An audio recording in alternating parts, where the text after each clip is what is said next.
anasema sisi ni wakabila. Yeye ndiye mwenye kuendesha hiyo propaganda ya kwamba chama cha DCP ni cha ukabila. Deputy party leader wa chama cha DCP anaitwa Cleophas Malala. Anatoka mkoa wa Magharibi. Yeye hapana mtu ya mlima. Chairman wetu wa chama cha DCP Bwana Parasina anatoka Kajiado. Yeye si mtu ya mlima.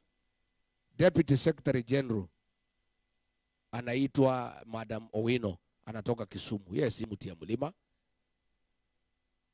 Chama chetu kiko na wakilishi katika kila pembe ya Jamhuri ya Kenya.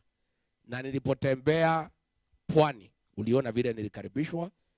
Tuko na kijana anaitwa Furaha Chengo ambaye ako katika NEC, anatoka pale Kilifi. Tuko na mtu anaitwa Mwita kutoka pale Kuria, Migori County.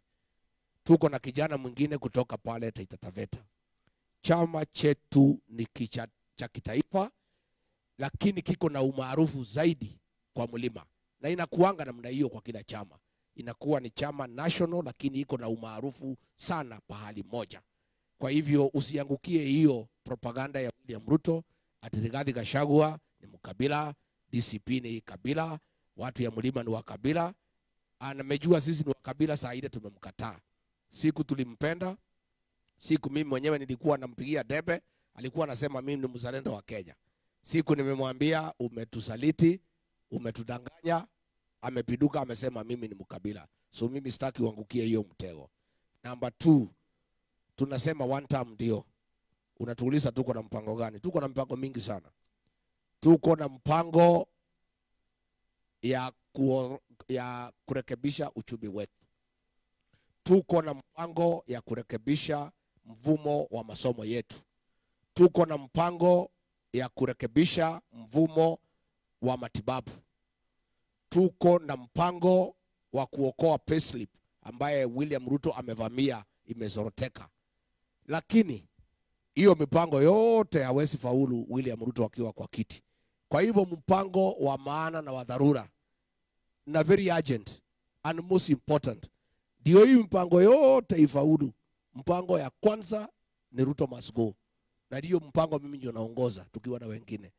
Na tusipofaulu kwa hiyo mpango, hii ingine yote haitafaulu. Na ndio yeye analalamika ati hatuna mpango.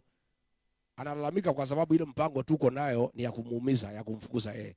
Sasa lazima alalamike, inaeleweka ni kwa nini analalamika. Lakini mipango tuko na nzuri sana ya kurekebisha Kenya na uchumi wetu. Lakini ndio hiyo maneno yote ifaulu, mpango ya kwanza ni huyu akuwe one term. Mheshimiwa, mambo ya nomination ni kweli. Nomination ya chama ambayo iko na umaarufu inakuanga na mashindano kali sana. In fact, as we speak, hapa Meru, tayari wale wamejiandikisha kuwa watapigania viti na chama cha DCP ni 168 tayari, na hii ni chama ya mwezi moja.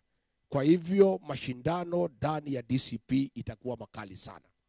Nikiwa kiongozi wa hiyo chama, tukiwa na kamati yangu kuu, lazima tukue waangalifu sana tusiue chama yetu. Njia moja ya kuua chama ni kulete mchezo na mapendeleo katika nomination. Mimi nataka kuhakikishia watu wetu wa Meru na watu wa Tharaka Nithi na watu wa Embu na katika kila pembe ya Jamhuri ya Kenya ya kwamba mambo ya nomination tutaweka National Elections Board ambaye itakuwa ni independent. Hakuna mtu yeyote hata hapa Meru, Mithika Linturi akiwa National Organizing Secretary, hawezi kuwa na msemo wowote mambo ya nomination. Hakuna mtu yeyote officer wa chama anaweza influence outcome ya nomination. Itakuwa na National Elections Board ambaye mimi mwenyewe nitaweka.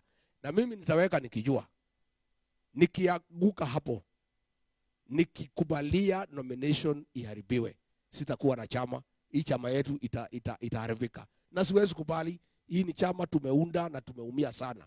Na ni chama ambaye tunapigia dembe. Lazima tukue waangalifu, hasa mimi mwenyewe. Na mimi nataka nitoe hakikisho kwa watu ya Meru ya kwamba nominations will be free and fair. Hakuna mtu ataleta mapendeleo, hakuna mtu ataleta ile mtu anataka. maofficers wote watakaa kando, tutawachia watu wa Meru watupatie yule kiongozi ambaye wanapendelea katika kila nafasi ya uongozi. Mheshimiwa Rigathi Gachagua, kuna Meru sahi ameketi